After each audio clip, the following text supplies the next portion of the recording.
"It's not sick, Echo," said Mrs. Cherbourg, "and it will pass. You have just become a woman, Echo, sexually.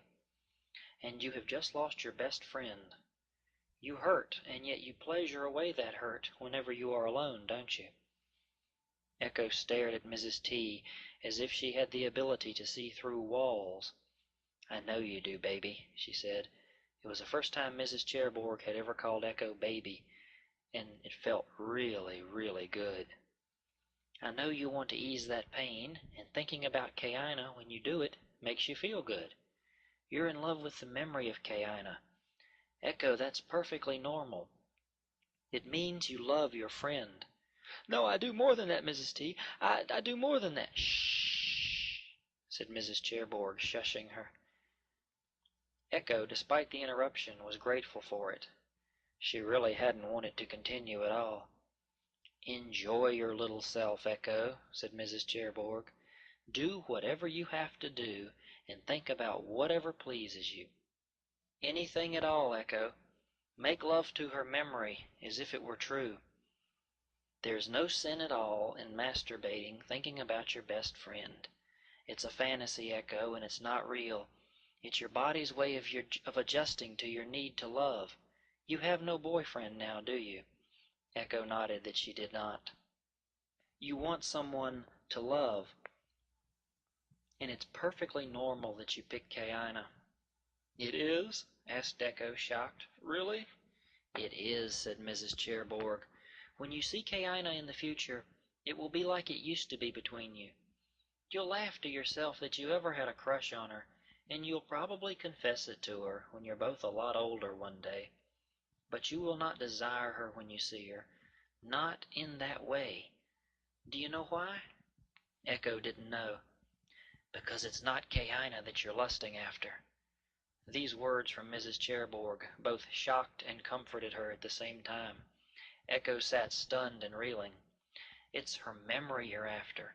To see Kaina right now would be the most wonderful and pleasurable thing you could imagine. Just like playing with yourself. Am I right, Echo?" Echo nodded. "So you see, Echo, it's seeing Kaina again that turns you on. Yes, sexually. Not Kaina herself. There's a difference you cannot see right now. All I can say to you is to enjoy whatever fantasies make you feel good, and stop worrying. That's an order from Deanna Cherbourg, young lady. Understood?" Echo smiled and asked, "So I'm not a lesbian, even if I enjoy thinking like that?" Mrs. Cherbourg smiled again. "That's true. Your mind is confused now, and when it is able to straighten itself out, you will not feel that way any more. Trust me?" Echo did trust her. "You're not a lesbian, Echo. In the coming months you'll start seeing boys in a whole new light, and this little puppy love with Kaina will become a fond and secret memory. No more than that. Some boy will get you all riled up, and off you'll go, sick with love over him. I swear it to you, Echo. You're fine." Echo stood up, and Mrs. Cherbourg got to her feet as well. She threw her arms around the old lady and hugged her body tightly. They both stood silently crying for a few moments. A warm sweetness invaded the room and held them tightly. "I love you, Mrs. Cherbourg," said Echo. "I really do." For the first time in 66 years, Mrs. Cherbourg was unable to speak. Echo looked at the old lady and realized that she had touched her deeply. Mrs. T smiled down at the spindly, frail girl, dressed in her motley crew get-up and her street-walker clothing. All a big show, but Mrs. Cherbourg knew that, under all that denim and leather, was the heart and soul of a sweet, loving child. She dressed that way solely to hide from the world. "I wish you were my mother," said Echo, as she looked up at Mrs. T. The old lady seemed like the canonized patron saint of puberty just then. "Thank you, dear," said Mrs. Cherbourg. "I know how rough it is to grow up without answers, and if you ever have any questions, I'm here for you." Echo turned to go, her book in its bag under her arm.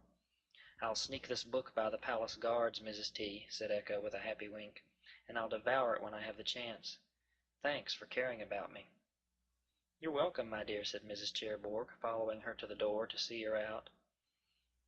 As she did so, it occurred to Mrs. Cherbourg that Echo sounded differently. She no longer affected that Shirley Valley girl's speech. She was speaking normally now. There was none of the rounding in her voice that had been there before. All of that had been an act, and even Echo hadn't noticed that she was losing it. Echo walked away, but she turned back again and smiling. "Thank you again, Mrs. T," she said. "And again," said Mrs. T, "you're welcome. Goodbye, Echo." Echo smiled and turned and walked on down the hall away from her.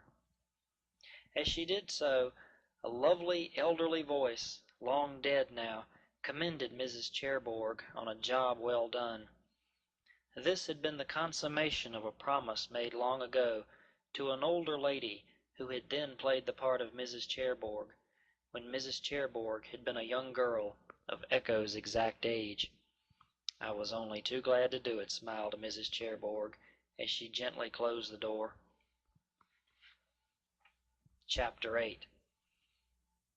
When 9 o'clock rolled around, Kelly went to the telephone to make a call. "Who you calling now?" asked Don, peering over his paper like a nosy vulture. "The police," she said quietly. He went back to reading his newspaper, which neither surprised nor angered Kelly. Screw him. He was a man, and all men, no matter who they might happen to be, were like that. Men didn't worry about anything but themselves. If they ever grieved for a loved one, or proposed to a pretty woman, it was only because they stood to get some momentary pleasure from the exchange. There was no real love in any man, and there could never be any room for any, either. Men suck. She made her call, satisfied in that knowledge.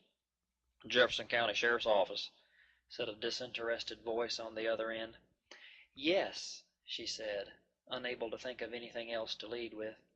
"I have a problem. My daughter was due in from Portland several hours ago, and she hasn't been seen since." That didn't make a lot of sense, but it was the best she had. She waited, and then she hastily added, "She called me from Portland this afternoon, and so she should have been here by no later than 6. Now it's snowing here, and it's pretty deep. I don't think a car can get out this way now, and I was wondering if you might know something of where she could be." That really made no sense, but she went with it. If he was a cop, let him figure it out. "What's her name?" asked the voice. "Kaina Shea Erbicum," said Kelly, almost adding the name Blue at the end of it. She would not have ever heard the end of that from Don, or Kaina either, for that matter. "Well," drawled the voice, in that maddening Oregonian drawl, so reminiscent of Southern people, and yet somehow strangely different. Like frozen yogurt is different from ice cream in that it tastes rubbery at first.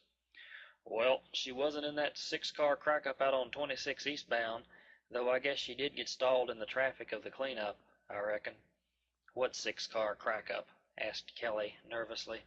"They had a bad one today, near about the time your daughter might have been a-comin' that way. 'Pears like she might have been, anyway." "Was anybody seriously hurt?" asked Kelly. "Yep," said the voice. "Killed one girl, age 14. Kelly felt the strength go out of her knees. She fell over against the wall, but of course Don hadn't seen her do it. He was ruffling his paper and reading on in silence, as he made it clear that he thought she was overreacting. Screw him. "But you say," she nearly whispered, "that you're not sure. She wasn't in it." "What is she driving?" asked the man. "Taurus, I think," said Kelly. "A maroon Taurus is what they told me a girl her age could rent." "You mean she wasn't 21 and they give her a car?" asked the man. "Yes, you bumpkin," thought Kelly. "That's exactly what I mean." "Look," said Kelly, "all I want to know is has anyone come in there, hurt or otherwise, who might answer to her description at all?" "What is her description, ma'am?" asked the man. "She's about 5'10", 130, 20, hell, I don't know, blonde hair, blue eyes, pretty girl." She said that as her voice choked on her. "Big, healthy gal?" asked the man. You could say that, thought Kelly. "Yes." Ain't seen her. Kelly waited to see if he would offer more than that, but he didn't. A faint and unpleasant buzz came clearer on the line now, and she shook her head to try and clear the sound. "What's your name, ma'am?" asked the voice. "Kelly Blue," said Kelly. "I'm her mother. I'm remarried." The line was buzzing harshly again, causing Kelly to utter Echo's favorite word. "I think I'm losing you," said Kelly, as her ear filled up with an immediate cotton that made her head ache. The buzzing stopped, and so did the man's voice. The line was down. Shit. She had lost her connection with the sheriff's office. More than that, she had just lost her contact with the outside world. "Hey, Kelly," said Don seriously. He was watching television now. She slowly hung up the phone and went into the living room, her face red with frustration. "Our phone's dead," she said, but he wasn't listening to her. "Look at that, will you?" asked Don, pointing at the television. "Will you just look at that?" She looked. There on the screen was a helicopter's eye view of Highway 97, south of Willowdale, Oregon. There were cars all over the road, in the ditches and in the median. They looked like toy cars that had been bounced off a child's plastic Hot Wheels fat track. Some were still spinning around aimlessly, going nowhere in a series of slow circles. It looked like the last few minutes of a demolition derby, where only a few cars were able to drive backwards at all. It was scary to look at. These people trapped on a public highway, as secluded as if they had been in the Arctic Circle. Don plussed up the volume. "And John, from what we can see here, the cars are all just stuck wherever they happened to be when the traction gave out. Police are trying to get to any of the injured, as there were several nasty accidents that took place. As in a situation as alien as this one, John, you can see that panic was the factor in the collisions. Back to you, John." "Thanks, Mark. Mark Hamilton from Skyview 6, reporting on the conditions in the Highway 97 area north of Madras. Again, we would like to warn our viewers to please stay at home. The blizzard is now entering the Ococho National Forest and has all but wiped out anything northwest of there. This means clear back through the Ty Valley region. The real fear now is that people in those cars will be stuck there the night. The National Guard has been called in to bring in their large equipment, possibly a pair of half-tracks, to help in bringing these stranded to shelter. A shelter is in fact being set up at several of the JCSO substations along the highway. In other news, Braniff was back in court today with—" Kelly was crying as Don switched off the television. "I'm sorry," said Don as she turned and ran from the room. He sat in his big chair, cursing himself and shaking his head. Oh, why was he such a dork? He didn't know, but he did know that if anything happened to Kaina, she'd leave him for sure. Damn, Kaina doesn't even have to be here to tear us apart. He was a little worried about her himself, but knowing how weak-willed Kaina was, she'd probably never left Portland Airport at all. She was probably still at the payphone wondering why she couldn't get a car. You have to be 21 to rent a car. The village idiot knows that much. He had planned on having to go and get her himself, only she had never made a call for them to come. Strange. She probably went off to a motel or something to wait on news of the storm. Just some more charges for him to have to pick up soon enough. But that didn't click. She'd have called him before now, before the storm. She would have called if she hadn't gotten the car. She would have called long before now. Well, if she's stuck in that traffic, that's too bad. I'm sorry, for myself as well as for her, because I'll have to live with sweet Madame Blue until she's found her beloved, immaculately conceived princess of anything but peace. Why are you dumb enough to say anything about Princess Kaina, you stupid tool? He asked himself. She really is the fair-haired one. He got up and went to the window to look outside. It was 3 feet deep now. No way Kaina was a-comin' through that. A feeling of uncertainty came over him, of elation and yet trepidation as well.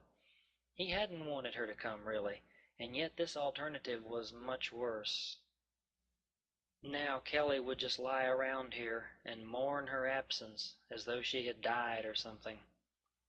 That thought made his throat tighten. Would it be possible that the little brat had actually gotten herself into serious trouble? That would surely end their brief marriage for sure. Don had, after all, invoked that she come out here. If Kaina was out there freezing to death right now, it would be Don's fault. Damn you, Kaina. Why can't you grow the hell up and leave us all alone? They were now as isolated as anyone. He had beer and cigarettes enough for the storm, if it melted pretty quick and didn't linger. There was even Bob's old venison that was canned downstairs, so they wouldn't starve to death if they ran out of food. Of course, eating Bob's old venison wasn't going to be much better than starving to death now. That stuff had been down in the cellar a long time. He swallowed uneasily and turned away from the glass. Everything was white. The world around her car was a menacing, hateful place, without color or sense of depth perception. Snow had a way of doing that to a person. In the snow, everything got really screwed up, and Kaina could not tell how far it was to the clump of trees just over there. Nor could she tell much about the surroundings in this winter wonderland. It was as if most of the world had been erased from a sheet of blank white paper and only loosely pencil sketched back in again. She was feeling erased herself. The road had slowed her down to about 5 miles an hour. She might have gone 10 miles an hour if she had known the road and its special turns and curves, but the snow had erased so much of it. More than once she found herself in doubt as to whether a piece of the road ahead was actually road or just a snowed-over bit of ditch. One mistake like that, and it was all over. She would be stuck in that white trap of tractionless roadside. There weren't any houses anymore. This scared her. Where would she go if she stopped? According to her odometer reading, she had calculated since reading the sign which read Ashwood 20, she was only about 8 or so miles from Ashwood. The snow was getting up to 1.5 feet where she was, and a slow walk at best. In tennis shoes it would be soggy and wet. If the blizzard beat her to Ashwood, it would be very deep indeed. She looked behind her and wondered what it was like in Madras now. Probably deep and nasty, like right here. Kaina was in a world of hurt, and she knew it. Keep going, and don't think about it. She could do little else, really, and with the rounding of each of these new, slick turns, she saw something new. There was what was left of an old barn off to her left, and maybe that was steam coming out of it. Animals, maybe? She didn't see a house, though, anywhere at all. Around the last curve she had seen a rise of broken chimney and a burnt-out concrete staircase that led up to nothing. The house had burned down at some time and had never been rebuilt again. She thought that there was something extremely sad about that. Just up ahead of her in the road was a beautiful buck. He stood waiting for her approach, his large rack proudly standing up to the threat of her approaching him, like he was laying a personal bet she wouldn't be able to make it to where he was. She watched him standing there as she approached, and she tried to count his points. She was up to 22 when he suddenly withdrew his challenge and darted soundlessly over the side of the road, taking a 5-strand barbed wire fence with the greatest of ease. Kaina felt her stomach flutter in respect for the magnificent male of another species, his prowess in his own personal beauty that even a human doe could admire with a certain appreciation. She was sexually excited from seeing this powerfully graceful, massive, male beast. These feelings took her totally by surprise, and her driving became even more difficult to do as she tried to get the sight of that beautiful animal out of her head. She closed her eyes and tried to force his gorgeous beauty from within her. She threatened herself with the fear of her own extinction if she didn't get where she was going. But that buck, my God. There was so much out here for there to be so very little. There were signs of animals everywhere, and yet no humans for her to go to for help. She wouldn't be able to keep up with her magnificent friend, leaping gallantly through the forests. And if her car stopped, she wouldn't be able to get to Mama at all. Of course, she had just read Cellar of Horror before coming out here, and she had kicked herself now for having done so. Cellar of Horror was a horribly true story of young girls held hostage by a madman. He kept them chained up in his cellar, naked from the waist down.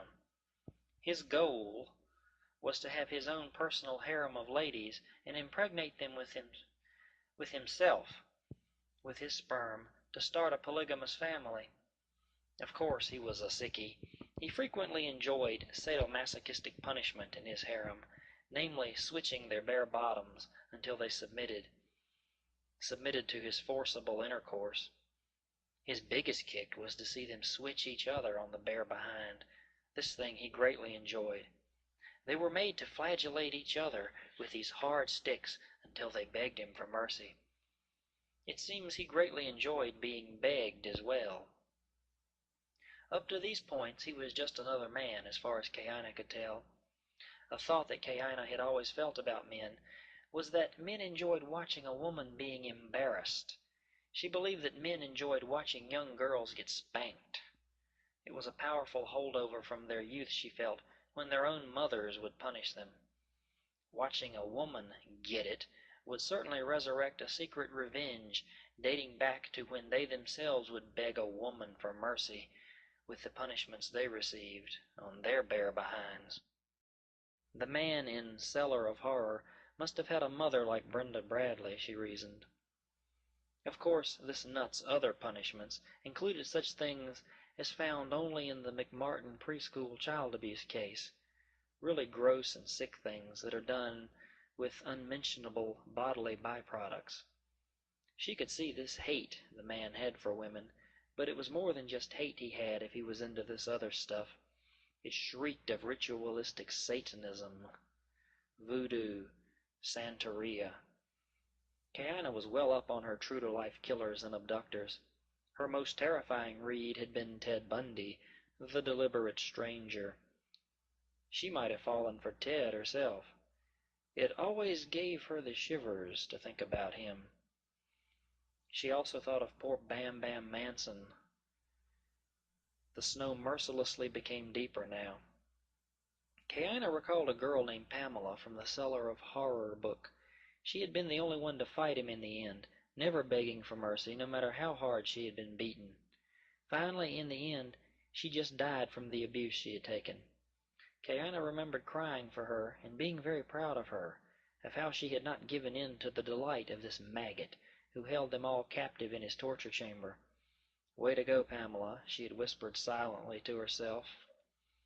She looked at the intense loneliness of her surroundings now, and she shuddered to think that, out here, anything was possible.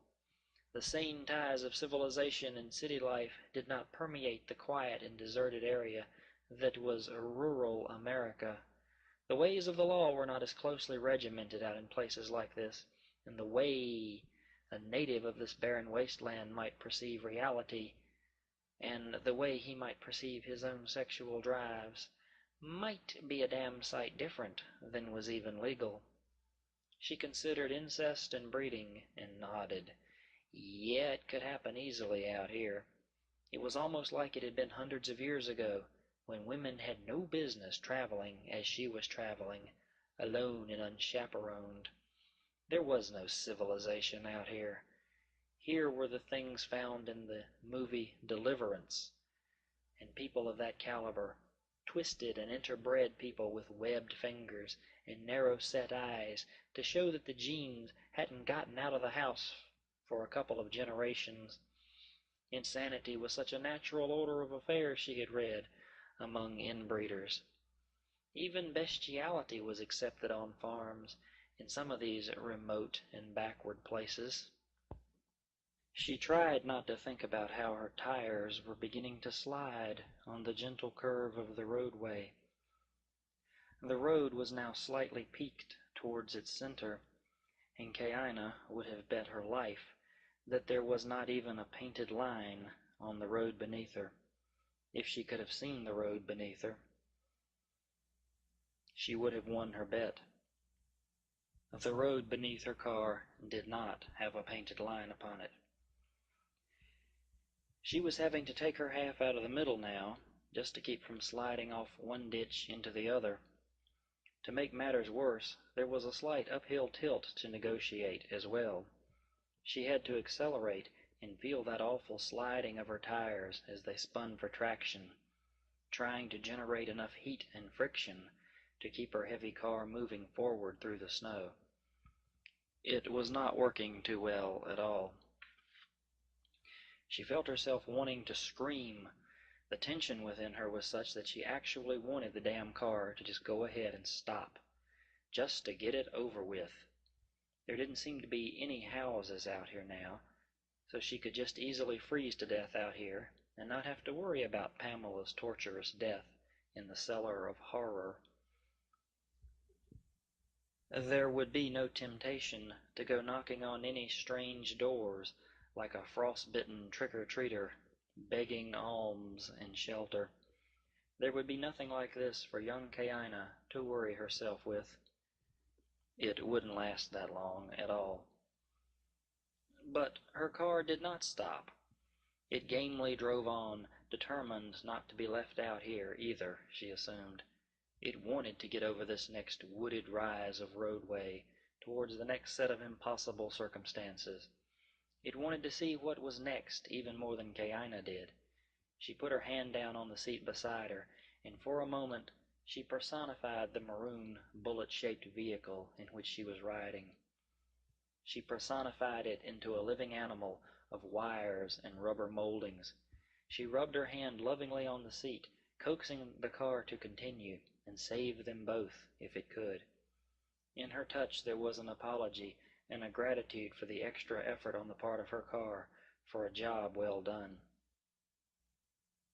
Kaina kissed her lips nervously together, and running her tongue between them, Kaina kissed herself. She was doing one of the relaxation techniques without knowing it. She was tasting her own lips and calming herself down immensely. She would have wrapped her arms around her breasts and gripped her triceps tightly had she not been driving.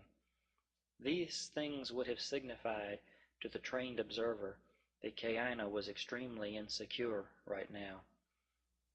Kaina was a little bit beyond that, in fact.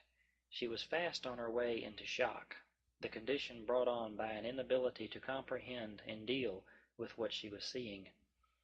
Her situation would kill Kaina long before the snow and ice would freeze her. Her body had already begun the process of shutting itself down. Her temperature had begun to drop a little, and she had the heater on full blast to compensate. Her breathing was becoming shallow. Her heartbeat was slowing down, almost imperceptibly. Kaina's body was going to allow her to die extremely painlessly if it came to that, for Kaina's mind had already sent the signals to her central nervous system that it was over. She had not consciously accepted this fact yet, but she knew it all the same. Her subconscious was very quietly taking over. If Kaina didn't soon see some sign of possible survival, she would be totally running on impulse power, reacting to her immediate stimuli with only mild indifference, and beginning to forget her long-term goal of mother and Ashwood for the last and final time. Without thinking about it, she reached over and shut off the radio.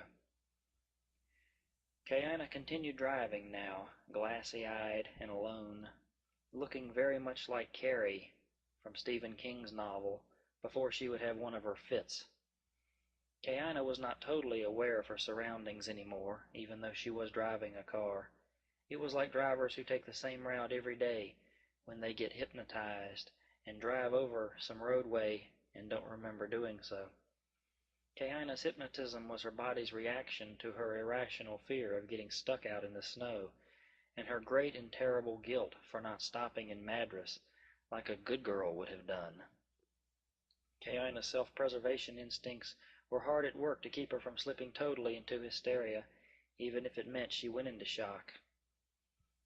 Between the guilt and the unbalanced fear she had of the snow, she was almost totally autistic as her car plodded along the barren, occluded roadway ahead of her. If her fear had been a conscious one, she could have dealt with it. It was in her subconscious, however, and she had not even conceived of it at all. All she knew was that now she was beginning to care less and less what happened to her. In a smoke-filled room of the big Federal Bureau of Investigation, 3 men were sitting at a long table in a room with no windows. Detective John Marsico from NYPD sat uncomfortably looking at Investigator B. Dalton, wishing that he didn't have to sit in a sealed room and breathing his second-handed cigarette smoke. B. Dalton smoked a cigarette once every 19½ minutes when agitated, and his partner, S. Francisco, was beginning to smoke one every half hour exactly. And for what? All for a missing starlet. For this young actress, John Marsico was having to color his nice pink lungs with the foul atmosphere of this blaring white room. It was like being inside of an egg, drained of its yolk, to be in here. His trace claustrophobia was beginning to get right with him. He was from Montana, damn it. Big sky. He wasn't used to being buried alive, and even though he worked in New York now, he once in a while could steer his vision out the window, because there were windows where he worked. He could get a view of polluted blue between the towering giants of steel and glass. Here in Washington, D.C., he hated it. This was not one of his favorite places on earth, and this room was not one of his favorite places at all. He was just about to suggest, and then later demand, that they adjourn this meeting.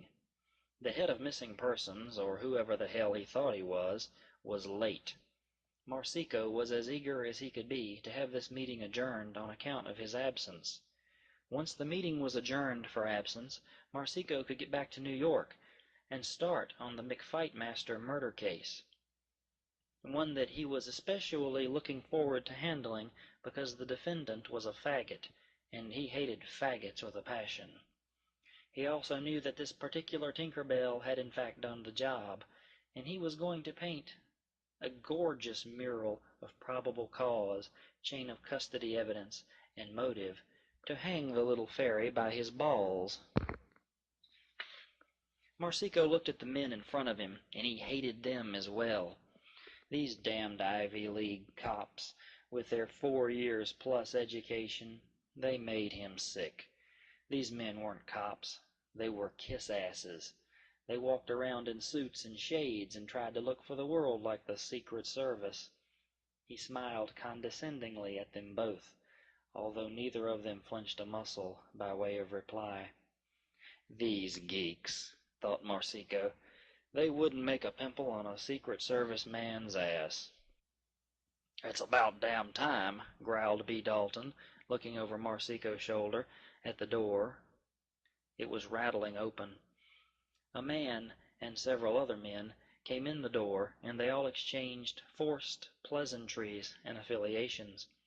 The first thing that the head of missing persons did was to cut on the frigid AC and attempt to blow the smoke out of the room. There was a switch over on the wall, and even Marsico had missed it in his eagerness to quit this room and go back to New York again.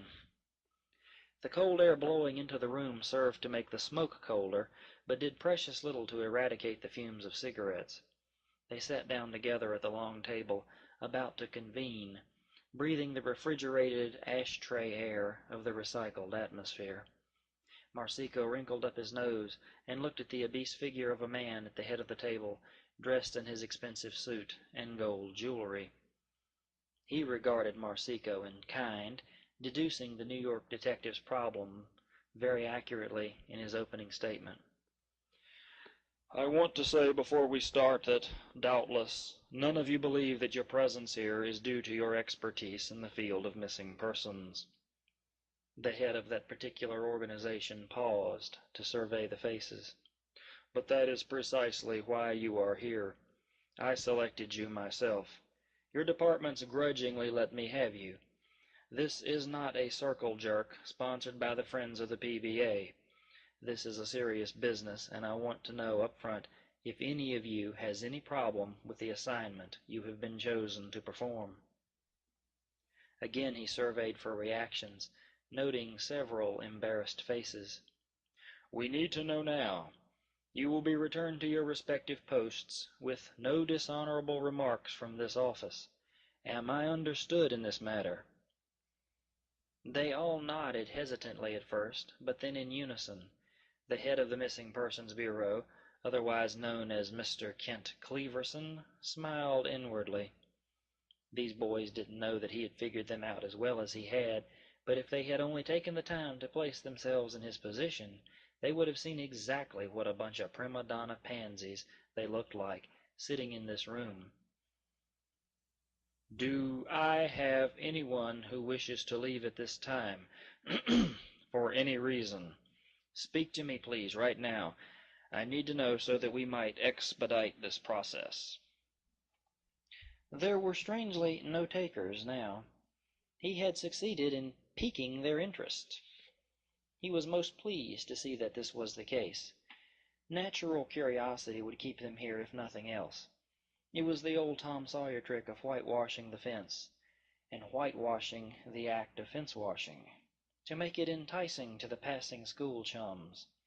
Instead of making fun of Tom Sawyer out in the hot sun, they were soon trading prized possessions to be able to lend a hand with such skilled labor as Tom had proclaimed it took to paint the fence. Soon Tom wasn't painting at all. He was in the shade, subcontracting the job out to boys who couldn't wait for their turn to come around. Kent Cleaverson smiled. This was no different at all. The job was a lot more enticing when these cops thought that there was something going on here that they might miss. "Now," he said, pulling out his expensive alligator briefcase, "as you all know, there are quite a few missing persons listed with our office. We are mostly concerned with those who are young and female for the purposes of this assignment. Namely, we have a couple of well-known ladies who need finding right away. The reason may nauseate you, and it does me a little bit, but their benefactors are so adamant that they have posted great sums of money for their return. We hope to be able to use this money for the expansion of our office. We have needed it for some time. In this light, we must find several of these women at once.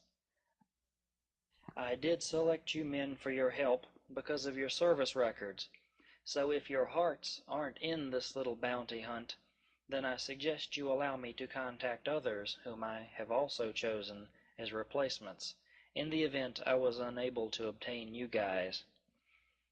No one moved. He smiled again and passed out some wanted posters. The one on top was a good likeness of Brandy Manson. Marsico looked at it with some misgiving. The girl had been lifted from Central Park a year ago. His turf. The others in the room would be sure to note this, so he decided to bring it out in the open, to share it with all of them concerned. "Any news on Manson?" asked Marsico, as gruffly as he could manage. All of the men looked at him. "To date," said Cleaverson, "we have little. The witnesses were a group of airheads who, and get this, boys, they get paid a salary to show up at these damn sleazy nightclubs, dressed in the most bizarre get-ups imaginable. They are, in a sense, professional party-goers who support themselves by the payment from these nightclub owners who say they are terrific for business. My God, what has this world come to?" "Fag hags," muttered a man who had carrot-like hair. His name was Myers, and he was from Georgia. He was very proud of this. "Professional fools," said Marsico, very knowledgeable on that particular element. It would be one of these leather boys who would get him 6 years later. "Yes," said Cleaverson, "that's right. All we know on Bam Bam Manson, as she was called in the business, was that she had a lesbian lover named Marianne McClure. or McClure. We aren't certain which it is." "She's not her lover," answered Marsico impatiently. "She's a friend, no more. They lived together for a while, is all." All of them looked at him, smiling. "You seem pretty sure of that, cowboy," said a man named Sampson, who appeared to outweigh even Cleaverson. He had on a cowboy hat and worked for Dallas PD. "Yeah, well, I make it my business, see?" said Marsico. "I know my beat, and if all you know about Brandy Ann Manson is that she was lifted from Central Park, and that she lived with Mary Ann McClure, you know shit about her." "Ooh," intoned Sampson. "We get on your toes a little bit there, partner?" "You guys are supposed to be the cream of the crop," said Marsico, "and you have no idea we think Brandy was taken out of state, do you? In fact, I don't suppose any of you guys knows that an unknown witness stated he saw Oregon tags on the back of the truck. You would know it if you read your damn teletypes once in a while. But no, you're all at home getting your police information from the reporters, or the great Maury Povich on Current Affair. You might as well be reading the Inquirer." They all sat stunned by this unprovoked attack. "The facts are there for you," said Marsico. "You're just too damn sorry to write them down in your notebooks and do the work. How many of you right now have your missing persons files with you?" "None, I'll bet." "I have mine right here." He waved a briefcase hatefully at them. "How many of you know that Brandy was taking crack cocaine? Did you get that off the news too?" "Thought so." "None of you really knew it, did you?" "How many of you know that she accidentally might have met her abductor prior to being kidnapped? That's where I dug up those Oregon plates, from the man who runs the diner Brandy used to frequent each night at 5 a.m. Here's a description," he said, throwing the neatly made photocopies he had run prior to coming here. "Here's a description of the man in his blue truck. Here is all the information that I have on her. You obviously have added nothing to this, and I dare say you have precious little to add on your own, ladies. So I, for one, will take you up on that early exit program, Mr. Cleaverson." He stood up. No one could say a word as he walked towards the door. "If you people weren't so damn concerned with your image, you'd be familiar with the information that, as soon as I leave this room, you will be tearing apart with eager fingers. But it was all on the teletypes. I placed it all there myself, and went through NCIC with every bit of this. But take it from my personal notes anyway, so you all will have it. Learn how it's done. Mr. Marsico, said Cleaverson, we can use a man like you here. That's why I picked you for the job." "Oh, you can use me, all right," said Marsico, "and if I stay, you will use me, for your advantage. But it will not benefit me to stay. You are all beginners, and I don't have time to teach you. I don't have time to cater to those men who are willing to pad your department with bucks. I can see what you're going to do with a good part of the money, Cleaverson, and that nauseates me more than these well-forgiven bribes from these businessmen. Screw them and screw you for taking them." No one said a word as he walked out of the room, slamming the door behind him. Finally, Cleaverson spoke. "Well," he said, "it would seem that we have the voice of our moral authority to answer to." Light laughter broke up around the table. "We will all wish Mr. Marsico well in finding Miss Manson, and since he has not yet done so, despite his excellent discourse on how to find her, we shall get back to work, They all smiled at one another, and at Marsico's rookie school idea of the law enforcement officer's code of ethics. They accepted the handouts Mr. Cleaverson gave to them, with what Marsico had left them on the table. They weren't really all that shocked to find out there was a copy for each of them concerning the notes of Brandy's disappearance, and none for Marsico himself to look through. He had not planned on staying with them here from the beginning. "Now," said Cleaverson, "we will start with Brandy Manson, since her father is the most concerned, financially, with the return of his daughter." Sly smiles and knowing grins erased the absence of Marsico as they got down to the business of finding their missing person. Chapter 9. Oh God, I've done it now. With a quivering sigh, Kaina felt her car come to a complete stop. Her rear wheel was spinning uselessly in the deep snow. She dropped the transmission lever into low gear to try and power her way out of the snow. The rear wheel spun faster and dug itself in deeper. The tire made a grating, hateful sound. Her car was a few inches lower now, on the left side, where the car had its drivetrain attached. Even with posi traction and both tires turning, she would have not been powerful enough to continue in this deep, freezing powder. The snow under her car was now 2 feet deep, and she was on a slight incline, heading uphill. She accelerated again, pushing the pedal to the floor. The tire roared its disapproval and threw a column of white plumage up behind her.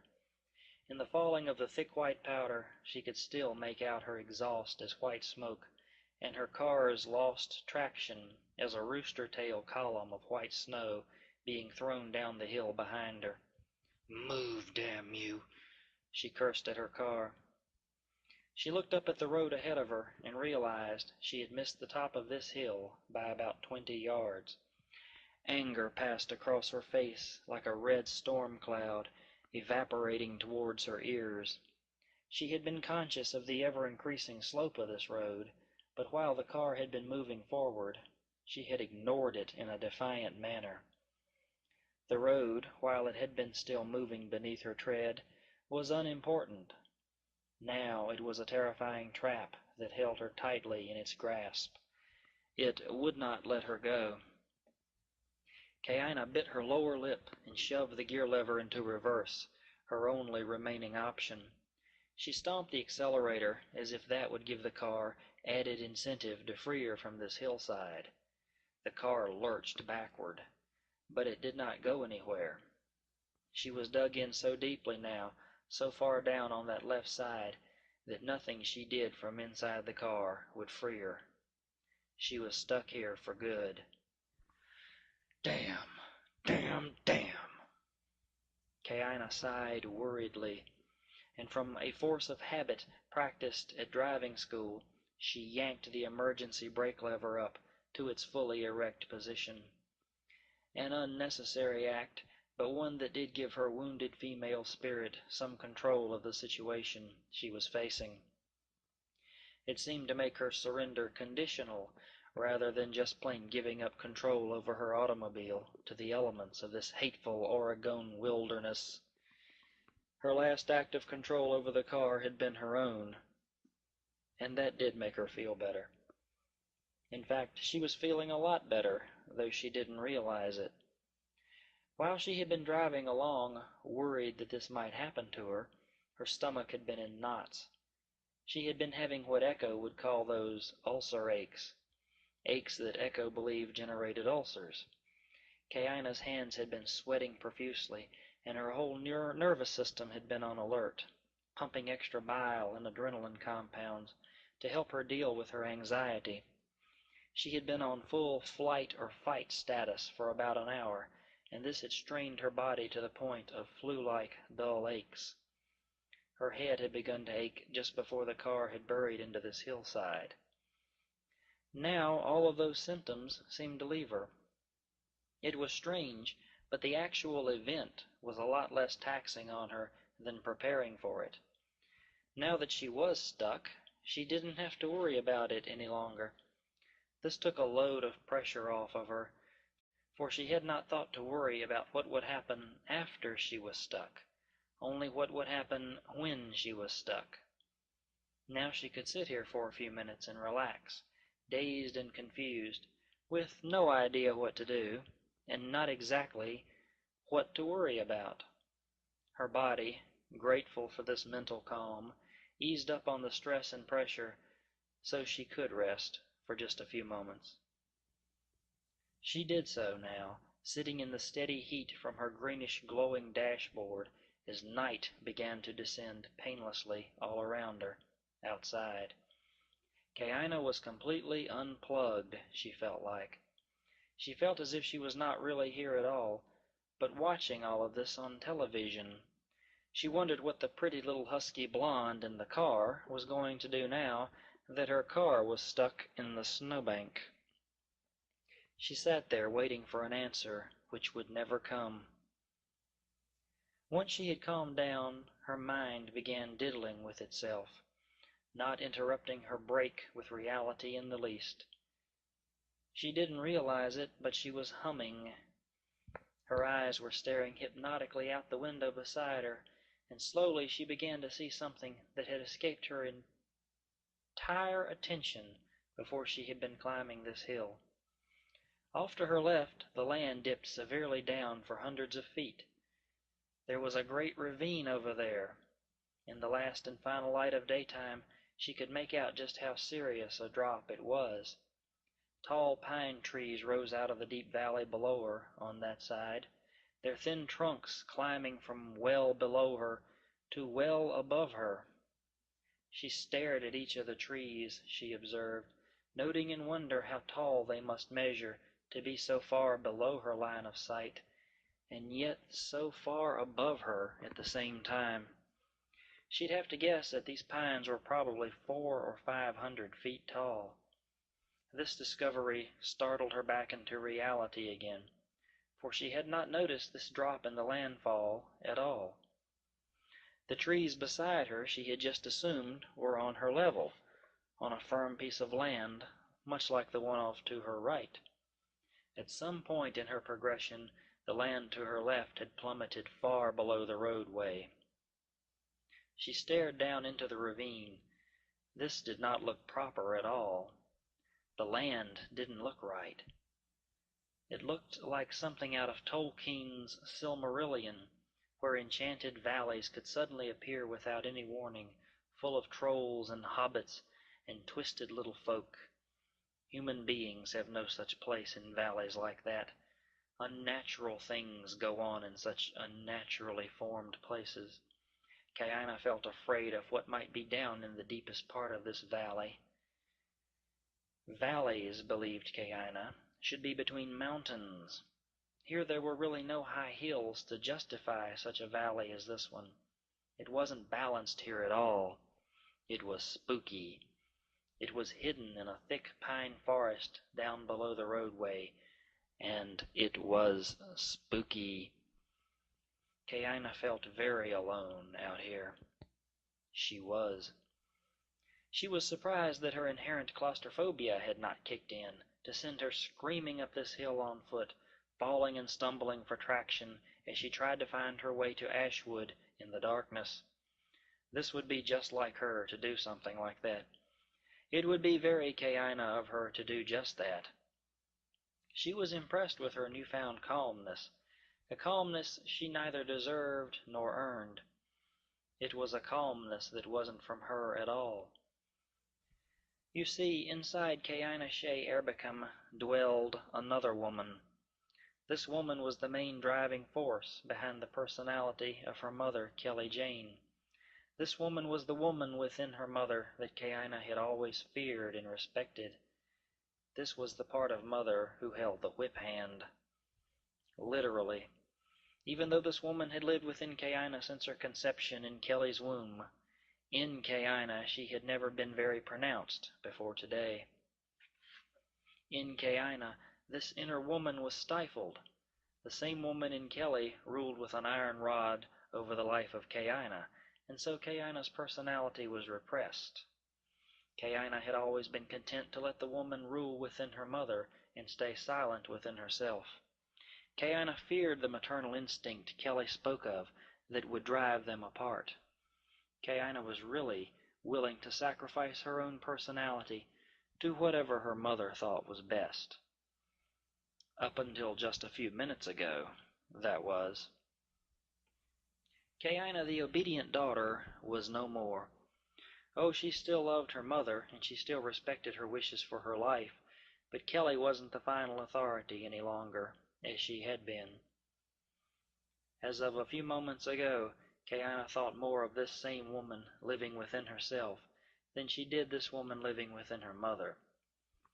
Kaina Erbicum was an adult at last. The acid test of this, of course, would be the next time Kaina saw Kelly. If she ever saw Kelly again. Kaina looked out at the falling snow, still somehow strangely calm. She felt the presence of her mother there with her, but it was not her mother. No, not at all. It was the presence of that inner woman that Kaina now was, the woman that her daughter had finally grown up to be. Kelly, wherever she might be right now, would have been very proud of Kaina. Even as lost and as stupid as she had been to come out here upon this unmarked road, Kelly would still have been proud of her daughter, proud of her newfound maturity. Now, if only it wasn't too late to show her mother what she had become. Kaina sat there for a few more moments, enjoying the calmness her body and her mind provided her. In times past, whenever Kaina's inner woman had surfaced, as in a verbal argument, Kelly was always quick to whip the resistance out of her daughter. Kaina had learned at that very early age that the strap was not very far away at any time, and to fear the separation of love it represented as much as its stinging taste across her rump. While this had made the proper daughter out of Kaina, it had done nothing to mature her in the least. Kaina now saw that the only reason she had ever cowered before her mother was to escape the belt. As usual, Kaina had taken the line of least resistance. No pain for her. Kaina bit her lip and trembled. She had just grown up, damn it. Why did she have to die now? It wasn't fair. Being stuck out here like this in the car had matured her, yes, but now it would also kill her. There was only 7 miles left to get to Ashwood. Kaina wondered to herself. She had run track for a little while in high school, before her breasts had gotten too large to run comfortably. Then she could have run a 10-mile loop with no problem. But in this snow, in an approaching blizzard, and as out of shape as she presently was, it didn't seem very likely today.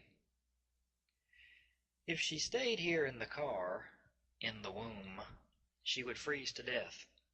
If she took her usual cowardly comfortable way out of this, yes, she would die. But if she left the car, left her mother's arms, she might have a chance at surviving the storm. Her mind calculated each option carefully. There was some food in the car here, gas in the tank to keep her warm, and a soft seat upon which to sleep. But she couldn't do it. The easy way out was not for her this time. Sure, she could stay here now, but she was sick of being in this car. She ached to get out and stretch herself. Come on, girl, it's only 2 feet deep. If you don't diddle, you can still make it. She looked out at the snow and she shivered. She wanted to just chicken out and stay here. That black cloud, barely visible through the trees, was a cold-looking thing now. She stepped out of her car gingerly. There was the awful silence of the snow now, all around her, like her ears had been muffled with cotton. This must be what death sounds like, she mused to herself. This must be what it sounds like to be buried. She swallowed hard. Well, to the top of the hill and then back might not be too bad, she told herself. Why not? Just a little scouting maneuver. Yeah, no biggie. It wasn't like I'm planning to let the car out of my sight, nor anything like that. She looked worriedly at her little car. Don't get covered up in snow before I can get back, she whispered to it, as she turned to leave it in the roadway. She closed her door, the engine still running, but she did not shut it all the way. She closed it just enough to keep the snow out. Then she walked 10 feet in front of her car and turned towards it again. She decided to go back and get some things. Just things, she told herself. Things to carry with me, my duffel bag, for example, in case I fall up here and can't get up. Things like that. Security blanket things. She got out her jacket and stocking hat and gloves, and she also took out her largest duffel bag. It was the one that had most of her things in it. Lacing the gloves onto her fingers, she pulled her ski mask cap down over her face. She looked like a bank robber with that mask on, but it felt nice and warm upon her swiftly cooling head. She still did not shut the door all the way behind her. What if it was to lock her out? It wasn't locked, she could see, by the bright red band on the door handle lock device. But what if it just looked unlocked, and actually was locked? She shouldered her bag and began walking towards the top of the hill. Yeah, just a little expedition here. She wasn't really going to abandon her Dr. Peppers and her warm car, was she? She began to make her way up the hill ahead of her. Carefully positioning her high-top Reebok sneakers into the snow, she pushed herself off the side of the car and tried to walk away from it. It was very difficult going. The ground beneath the snow was warm, and it tried to make her fall with each and every step she was taking. The cold snow and the warm ground melted into a slick surface just under her feet that was trying to toss her onto her butt. The darker it got, the colder it was getting out here. She placed her feet wide apart to get the most control. It was a bitch trying to negotiate this slick roadway. She walked zombie-like all the way to the top of the hill by sliding her feet along beneath her. She was able to get better traction for some reason when she did this. It was only when she lifted her feet that she slid when she would try and place them back down on the hard ground again. When she got to the top of the hill, she turned and stared down towards her car. Her vision was immediately wrecked by the bright headlamps. She had not even realized they were burning till just now. It was dark enough to notice them burning now. Blinking back strained tears, Kayana then turned to see what was on the other side of this hill. Her heart sank within her. There was only more of the same. More roadway and more snow. Damn. Double damn. Was there anything else out here at all in this desolation? She didn't believe that there was. She didn't believe that there could be anything else at all. She walked down the other side of the hill a ways to get out of the direct blast of her car's headlamps. She allowed her eyes to try and clear, if they would. She squeezed her eyes shut and shook her head a bit to reorient herself with the night that lay before her. She walked, stumbled actually, along the direction she thought the surface of the road went. But on this side she wasn't sure if she was walking out of the road or not. It was too level here to tell where she was. When she had opened her eyes again, she tried to see out through the distance. She noted that a barbed wire fence ran along the road off to her left on nearly level ground for a ways. The drop down into the ravine had moved farther away from the road on this side of the hill. That awful chasm of ravine was farther away from her on this side. It was screwy, it really was. She shivered. Off to her right was a black forest of snow and dark trees. Once she was out of the intense lights of her headlamps, she could see the reflective properties of snow that seemed to make it evening all over again. The ground was white, and so was the night blended to make the world a colorless negative image of itself. A world that, while dull and unimaginative, could be at least negotiated as far as traveling in the night without a flashlight was concerned. Ahead of her was the continuation of woods and winding path of white that had been a road just a few hours ago. From here she could see where the whiteness formed an outline of the roadway, but up close, would she be able to see it at all? Would she spend all of her time stumbling into the ditches and off the shoulders of a road she could barely see? She was beginning to think she'd be stupid to try it now, in this darkness. Where did she think she was going in the dark? There were no farmhouses out here. If there were any, she hadn't seen them, couldn't see them, not in a thick blackness like this night was. She walked on downhill a little further. As she walked, she didn't notice that the air around her was terribly calm, or that the calm of the air foretold the coming of the awful blizzard. A blizzard that would, in a matter of minutes, begin to pile up 6 feet of snow in the place where she was presently standing.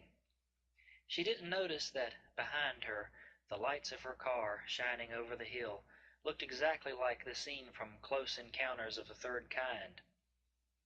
She didn't notice anything at all, in fact, but she did finally see the lights ahead of her. They were pinpoints of light in the darkness. Kayana strained her eyes, and for a moment she thought she was seeing things that were not there. When she concentrated on the lights, however, they did begin to make sense. They did form a pattern, and they did seem to actually burn way off in the distance. Silent beacons to guide her steps. The lights, they were real. They called to her like the siren song across the waters in the story of Ulysses. Behind Kayana, her headlights went out suddenly, without a sound. Kayana was walking towards the small lights in front of her, though, mesmerized by their twinkling in the darkness. She didn't stop to consider anything but that there was heat ahead, and maybe food. There was a place to sleep, and there was life ahead of her, and this snowstorm was only death and freezing cold pneumonia. She had to get out of this cold, for her feet were beginning to freeze on her now. Her nose, tipped out of her ski mask, grew terribly irritated in the cold wind. Her lips, just barely peeking out of the knitted crack in the mask, tasted bitter cold in that awesome still of the night. Kayana was getting uncomfortable out here, and she was not used to being comfortless. It hurt her mind as well as her body. She simply had to gain those lights now, and she wanted to be there right now. The shoulder bag was getting heavy, and the bit of endurance within her character was beginning to give out. Gone were the plethora of thoughts like Cellar of Horror and the I-5 Killer. Gone were those awful thoughts of Ted Bundy and his sociopathic brethren of insanity. Kayana was giving herself up to that thing inside women which allows them to be taken in and murdered along back roads, despite every precaution they might have taken. Kayana felt herself drawn to the flames of light ahead of her like a moth, and she couldn't help it, because she did not want to help it. She wanted what was there more than her own life. She would risk her life to have what was there, what was burning in those windows. A man wouldn't understand such an intense thing as this, but a woman would. She lives with the lemming-like desire to have comfort at any cost, and to do that which is pleasurable, even if it costs her her life. Kayana had it bad. Her mind thought of nothing but the lights ahead of her, and her ears heard nothing but the silence of her own desires. Behind her, Kayana's car was sliding along the roadway,